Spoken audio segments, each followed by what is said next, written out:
Sampai berjumpa lagi, kita akan membahas membangun karakter. Kali ini kita akan membangun karakter ketat. Sebagaimana telah ada di dalam video ya, tentang karakter ketat. Ada berbagai macam karakter, ada benar, ada tepat ya, kemudian ketat. Nah, Allah menghendaki manusia itu ketat. Jadi mencari mengikut Tuhan dengan ketat. Kita wajib membina karakter ketat, baru bisa berguna dalam tangan Tuhan. Bagaimana ini pandangan orang muda? Siapa dulu yang mau menghendaki? Ya, setiap anak Allah harus mencari dan mengikuti Tuhan dengan ketat. Bagaimana menurut kalian? Kalau saya setuju ya, karena tanpa karakter ketat, ya kita nggak bisa dipakai Tuhan. Ketat itu kan kata lawan katanya kan kendor. Ya. Kalau kita kendor mengasihi Tuhan, kita kendor mencari Tuhan, bagaimana Tuhan bisa memakai kita? Karena itu kita perlu dengan ketat mencari Tuhan, tidak boleh mengulur-ngulur waktu, tetapi harus melayani Tuhan dengan ketat. Kita nggak boleh membuang-buang waktu, memboroskan harta, memboroskan perkataan kita, tetapi kita harus melakukan segala sesuatu dengan ketat. Jadi agar Tuhan bisa memakai kita untuk melayani Dia. Ya, sebelum ke Saudara Lukas, memang ketat itu berlawanan dengan kendor.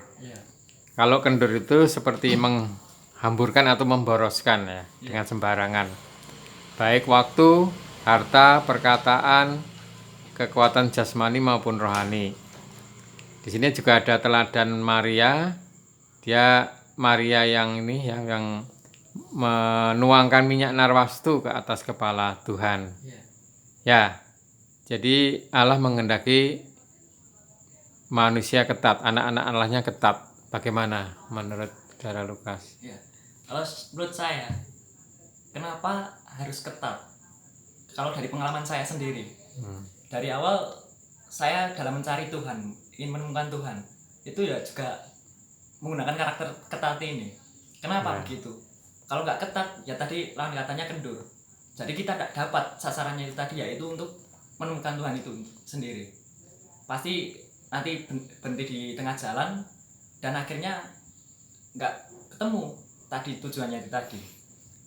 Nah, di situ jadi mengapa harus ketat, yaitu tadi. Jadi harus biar sasarannya itu kecapai, tujuannya itu kecapai, seperti itu. Amin. Ya.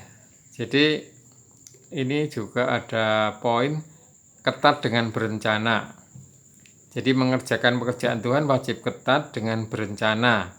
Jangan tanpa tujuan, tanpa perasaan, tanpa target. Jangan santai, lamban, semrawut. Yang jatahnya dikerjakan pagi hari, dikerjakan pagi hari. Yang jatahnya dikerjakan siang, ya siang. Yang malam, yang malam. Ini juga ketat dalam bagi waktu. Ketat juga berarti ada awal dan ada akhir. Tidak berhenti sebelum mencapai sasaran. Nah, coba pendapat kalian bagaimana? Ya benar. Kalau dalam karakter ini ketat itu harus berlangsung terus sampai tujuan ini kecapai. Amen. Dan dari awal sampai akhir, dari awal itu harus direncanain dengan baik. Ya. Terus pada perjalanannya ya harus prosesnya itu dilalui dengan baik, sehingga akhirnya nanti dapat kecapai tujuannya. Kalau kita tidak ketat, ya nanti tadi seperti yang saya bilang, berhenti di tengah jalan. Terus tadi juga dibilang tidak mengulur-ulur waktu. Saya punya pengalaman kalau dalam mengulur-ulur waktu ini, terutama dalam tugas. Misal harusnya hari Senin dikumpulkan, tapi ya hari Minggu malam baru saya kerjakan, dan akhirnya ya nggak selesai kayak gitu. Itu pernah saya punya pengalaman dalam hal tidak ketat ini. Jadi saya mengambilkan waktu di situ, dan itu harusnya jangan seperti itu. Harusnya ya jauh-jauh hari, kalau tahu itu hari Senin udah dikumpulin ya harus dikerjakan gitu. Kalau saya dan poin saya itu, dan itu pengalaman saya itu seperti itu. Amin. Bagaimana Bunga? Ya sama ya, kalau sebagai orang muda tuh sebetulnya tantangannya tuh yang terbesar menurut pengalaman juga suka menunda-nunda pekerjaan.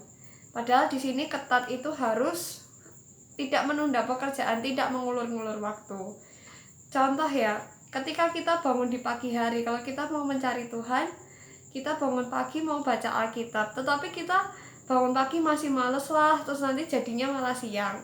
Tapi di karakter ketat ini kita kembali diingatkan bahwa ketat itu harus menyelesaikan sesuatu dengan tuntas dan tidak mengulur-ngulur waktu. Apa yang harus dikerjakan hari ini ya harus hari ini. Apa yang disuruh untuk pekerjaan sekarang juga harus dilakukan sekarang.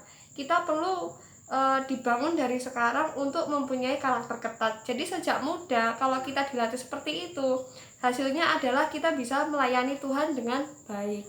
Amin. Amin. Jadi di sini juga ada poin keketatan harus dimulai dari roh dan hati. Hati kita harus mengikuti Tuhan dengan ketat, roh kita harus senantiasa terbuka terhadap Tuhan. Begitu ada pimpinan Tuhan, lakukanlah segera. Jangan menunggu. Dalam hal mempersembahkan harta juga demikian. Jadi harus menggunakan roh dan hati. Bagaimana menurut kalian? Ya, kalau dari saya ya benar, itu harus menggunakan hati dan ya menggunakan perasaan. Kenapa harus dimulai dari roh kita yang ketat? Lah karena Tuhan itu mungkin kita lewat roh kita. Nah, jadi apa yang Tuhan perintahkan kepada kita itu ya segera dilaksanakan juga. Terus bagaimana ketat dalam roh itu? Kalau menurut saya senantiasa ingat sama Tuhan itu adalah ketat terhadap roh. Jadi bagaimana caranya ya salah satunya dengan mau kegiatan apa, mau ngelakuin hal apa, itu kita bisa mentak Tuhan dengan menyebut nama Tuhan seperti itu. Terus kita juga bisa terbuka dengan Tuhan. Kalau kita ada apa yang bikin bimbang atau bikin kita jadi bingung, kita bisa langsung datang pada Tuhan, kita bisa tanyakan sama Tuhan, dan akhirnya pasti nanti jawabannya dijawab oleh Tuhan gitu. Jadi kita dalam roh itu menurut saya gitu. Jadi kita harus menggunakan hati dan perasaan kita. Amin. Dari Bunga. Menurut saya ya betul ya Pak. Kalau kita mau memakai karakter ketat dengan kekuatan kita sendiri, dengan jiwa kita, dengan pikiran kita, itu nggak akan berhasil. Tapi kalau kita mengikuti pimpinan roh dan hati yang di dalam, kita pasti bisa melakukan karakter ketat. Karena kenapa? Karena Tuhan itu di dalam kita. Jadi kita bisa berkontak dengan Dia menggunakan roh dan hati kita. Ketika kita mau melakukan karakter ketat ini, ketika kita terus melakukannya dalam pimpinan Tuhan yang di dalam, pasti melakukannya juga dengan mudah gitu. Amin. Amin. Jadi demikianlah pandangan orang muda terhadap bagaimana membangun karakter ketat itu. Kiranya dapat memberkati. Mari kita membangun bersama karakter kita supaya kita bisa siap berguna bagi Tuhan, bagi pembangunan tubuh Kristus, untuk menyongsong Tuhan datang kembali.